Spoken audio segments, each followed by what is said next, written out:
I watched Despicable Me last night for the first time. Most of you are thinking it's 2025. It's 2025. That movie came out in 2010, 2013. When did that come out? I guess I should have 2010. 15 years ago that movie came out. You're just now watching it. That's true. And I am not going to apologize for it, but I am going to talk about it.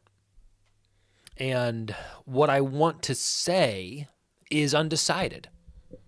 I have a lot of thoughts, and if I worry about how they're going to sound and I structure them, it's going to never be produced. So, for those of you who want to come along this journey as I try to walk through what Despicable Me taught me last night, 15 years late, strap in.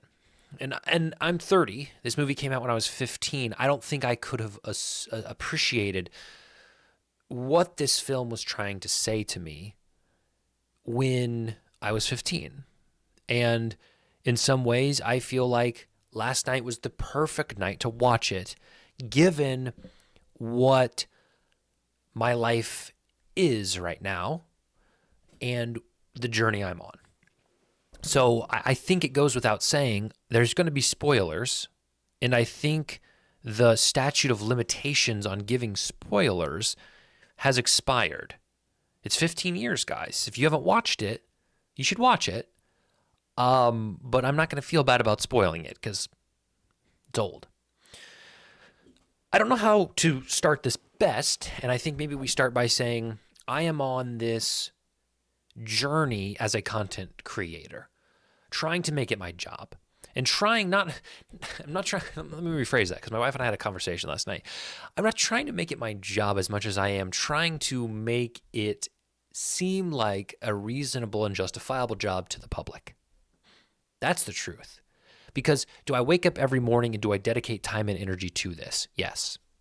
And I'm not sure what channel I'm going to post this on because I have two channels. The sports channel, which is doing well, like growing at a great pace. It's enjoyable. Like I believe that is my firstborn that I want to raise up, and I really want it to be, and what I see it being for long term. But then I also have a channel where I just talk about life, and I press play, I press record, and I don't necessarily always have a structure. So by the look of it, this type of video would go on that channel. Red means no. I have green means go and red means no, right? And I started red means no as a way to say red means no rules. There are going to be no rules for this channel. I'm not going to pay attention to algorithm and do what I think the world wants me to do. I'm going to do what I want to do and create what I believe is true, meaningful art. And so the confusing part becomes when I start to explain why Despicable Me matters. It matters for my sports channel. And I'm going to get into nuances that people on my sports channel would understand. And I talk to them as if they're not going to watch this, and they might because I may post it. I don't know. Can you post the same video on two channels? Will you get flagged? I don't know. Maybe if you own them both, you could post both. But post both. And so I think the message of this is more for red means no, but the context of this is more for green means go. And so I'm just going to speak, and we'll let the chips fall where they may. I'm on this journey to create content and to make content a full-time job. Now, is it at a point financially where it's doing that? No. But is it at a point financially where I've seen enough growth in a year and a half that I feel as if it could eventually be a replacement for my teaching salary? 100%. Maybe even exceed my teaching salary with more flexibility, with more freedom, and with more joy. I see this as something that can work out, and I want it. But I don't feel as if the general public feels that as well. As I was watching that film last night, I was concerned, focused, enthralled, whatever word you want, but my attention was on Gru, rightfully so, as the main character. The issue is trying to figure out if Gru was the antagonist, the bad guy, or the protagonist, the good guy. That's maybe not the best, most solid, watertight definition of antagonist and protagonist. But for the sake of this film, because some people will say, well, the antagonist goes against the plot, the protagonist advances the plot. Just keep it as a very elementary definition and just say good guy, bad guy. What is Gru in that film? Is he good or bad? Well, he's evil. He is undoubtedly he's undoubtedly evil in what he chooses to do. But inherently, I know for a fact that Gru is not a bad guy. And he gets wrapped up into evil and to pleasing the man and to, taking and making choices, taking chances, making decisions that are maybe selfish, pro-capitalism. Like, I don't want to go down that road, but let's keep it just about me. We're not going to maybe talk about the social commentary of what maybe Despicable Me is arguing as a construct for the world. I'll just keep it about me. I watched Gru, and I watched this guy who wanted to fly. In all the flashbacks where he's thinking about his childhood and his mom being critical of him, and not abusive, right? Not downright hurtful, but downright hurtful. Of every time he did something or wanted to achieve something or strive for something, she was dismissive of it. She never gave him belief in himself. And I watched him lose his love for space travel as a way to be self-fulfilling, right? I want to travel to space, and I'm going to do it because I want to do it. And he found a way to travel to space for a way that other people felt was reasonable, for money, to be part of this evil enterprise, like to steal the moon. I don't think Gru really wanted to steal the moon as much as he wanted to fly. And he used this goal of stealing the moon and being wrapped up in evil, and he became this hardened soul because of how he was treated as a kid. And this is my analysis. It may be totally off, and I need to watch it again, and I'll watch it again, and maybe I'll see things differently the second time. But I saw a kid who wanted to fly, who wanted to be an astronaut, and when that was seen by his parents as not worthy,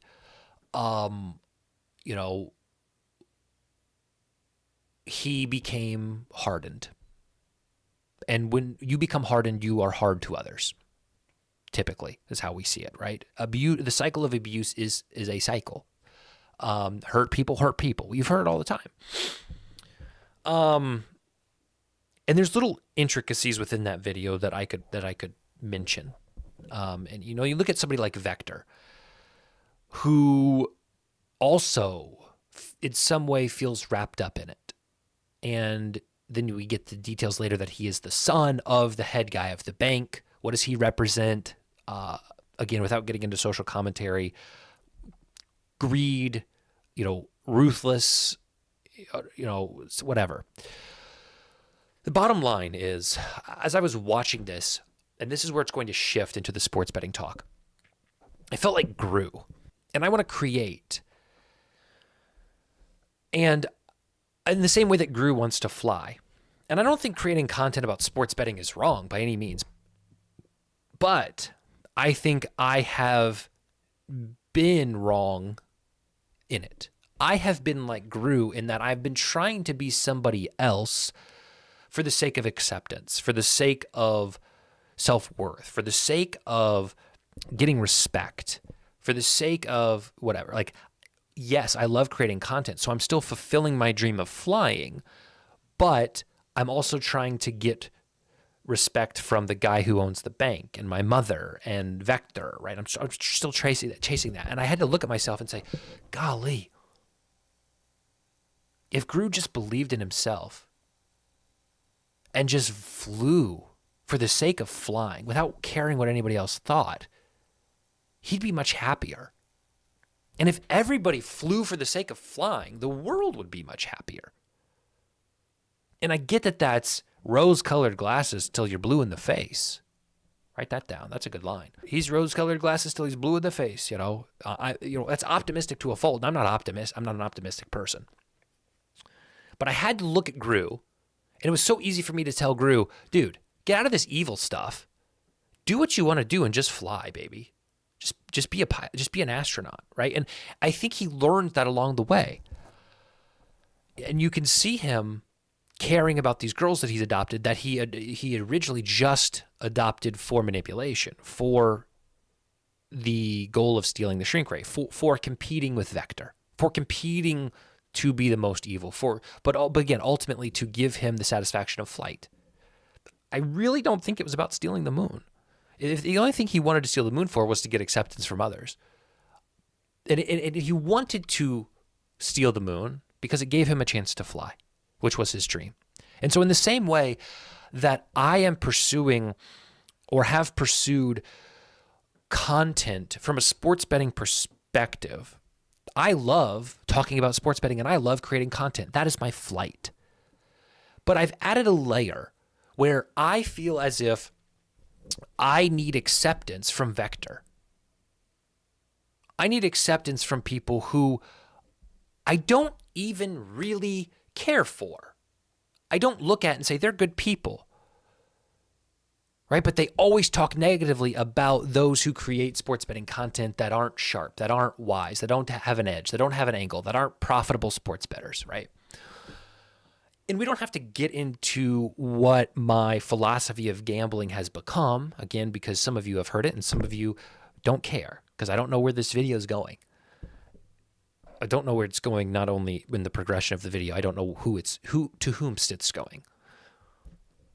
But the bottom line is, I made money sports betting for a long time, and I am no longer at that point because my accounts have been limited. I cannot make money. I physically and literally cannot do what I used to do because the sports books have said, you make money. You've shown us we've made money, so we'll cut you off, right? And so I've had this mindset of, I need to continue to make money. I don't need to continue. I don't need to shrink the moon. I need to fly. And so I have to have a mindset shift, as Gru did in the film, and see what is actually valuable to me. What is actually the goal here? You knew you were never going to make money sports betting for the rest of your life, but you want to make money flying. You want to make money doing this. And so I looked at Gru, and it was so easy for me to tell Gru what he had to do and see what Gru wanted to do deep down. And I looked at myself last night and I said, dude, do it for yourself. Stop trying to chase the big bank. Metaphorically, maybe literally. Stop trying to seek attention from Vector and the guy who's sitting behind the Vector's dad. The sports betting guys, the sharp guys, the plus EV guys. Fly the dang rocket ship. That's what you want to do. And you can talk about sports betting, and you can apply principles of good betting, and you can talk about betting responsibly, but bring back what you loved about it in the first place. What got you into a position where you could make money? A love of sports, a love of competition, a love of sports betting, the thrill of possibly being able to win. And it doesn't matter if you're betting 10 cents or $10,000. It kind of does. But to me, I think sports betting has the ability to be a massive danger, and I think it's going to be something that our society struggles with significantly. And I sit here and I say, as I'm also reading this book, I say reading in quotes because I'm listening to an audiobook, which I feel also invalidates the reading process. I feel like when somebody reads a book, wow, they are, good for them. They're reading a book. When somebody listens to an audiobook, it feels a little lazy. I'm listening to a book, and it's called Start With Why. And it's exactly what it sounds like. And so when I'm analyzing that up against my career now, which is creating content, why am I in this? Like, what is Green Means Go on the sports channel? What do I have to offer? And I think I offer a very unique perspective in that I do believe making money can happen, but it's not long term. It's not going to last forever. And then what happens? Well, if you're someone who loves sports betting, how can you bet responsibly? How can you do it so that it is purely entertainment? You're going to go to a movie for $14 on a Friday night. You're going to spend $12 on popcorn, and all in all, you're going to spend $30 to watch a movie. I hate that. That's miserable. But if I bet $5 on a game that I'm going to watch for 3 hours and I have a chance to make money, right? That's what I believe sports betting should be. And sadly, that's not what it is. And it's not what it's become. And the dream of making money is what creates addicts. And so when I look at myself and I say, what is your why? I really believe that my why in sports betting, my flight, my rocket ship in sports betting is to be an informed bettor who understands the nuance of making money, but is realistic about the longevity of that practice for 90% of people. Not to sell a dream to an audience that it's reasonable to expect to make a career out of sports betting. However, sports betting isn't going anywhere, much like drugs and alcohol, the whole like purity movement, safe sex, abstinence only, safe sex education, right? People are going to gamble. People are going to sports bet. So if we can get to a place as a society where sports bettors are not degenerates, they're having fun, and they're understanding valuable basic principles that will make them more likely to win, those are my whys. And it makes a W, so that's pretty cool. I want to be somebody who is too degenerate for the plus EV guys, for the sharps, but too plus EV, too sharp for the degenerates. I want to find the middle ground of people who say, man, I got a few bucks. I'd like to make an informed decision. And if I lose, that's fine, but I want to have some fun. The cost that I lose is going to be worth the entertainment value. And if we win, great. Oh, you mean I shouldn't bet that number at that price? I shouldn't take the Cubs minus 135 today because I can bet them for minus 120 over on this other book? Oh, I should sign up for multiple books. Okay, yeah, that's good to know. That could save me money long term. Thank you. Right? Oh, if I bet $25 and this loses, I'm going to feel bad for the rest of the night. I shouldn't be betting $25 then. This should be something that ruins my mood, ruins my attitude on the day, affects my family life, affects my personal well-being. That's my why. And I'm glad we could have this talk. So yeah, I guess that's how Despicable Me 15 years later taught me about everything I thought about it all. Thank you, Gru. Thank you, Gru.